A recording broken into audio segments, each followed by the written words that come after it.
আর এবার কয়লা পাচারে এক পুলিশ কর্তাকে তলব, প্রাক্তন ওসিকে তলব করা হলো কয়লা পাচারে, যা আমরা জানতে পারছি। প্রাক্তন ওসি মনোরঞ্জন মণ্ডলকে তলব করেছে এনফোর্সমেন্ট ডিরেক্টরেট।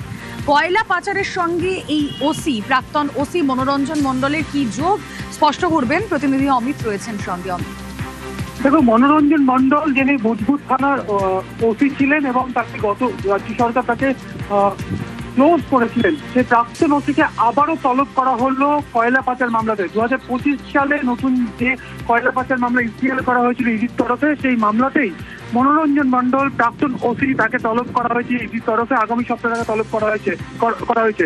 এর আগেও একাধিকবার মনোরঞ্জন মণ্ডলকে তলব করা হয়, কিন্তু তিনি হাজিরা দেননি বা হাজিরা এড়িয়েছেন। এবং গত বছরও বেশ কয়েক দফাতে তার যে দুর্গাপুরের যে বাড়ি, সেই বাড়িতে অভিযান চালানো হয় ইডির তরফে। এবং একই সঙ্গে শুধুমাত্র প্রাক্তন ওসি মনোরঞ্জন মণ্ডল নয়, একাধিক ব্যবসায়ী যারা কয়লা পাচার বা বিভিন্ন কয়লা সিন্ডিকেটের সঙ্গে যুক্ত, তাদেরকে তলব করা হয়েছে ইডির তরফে।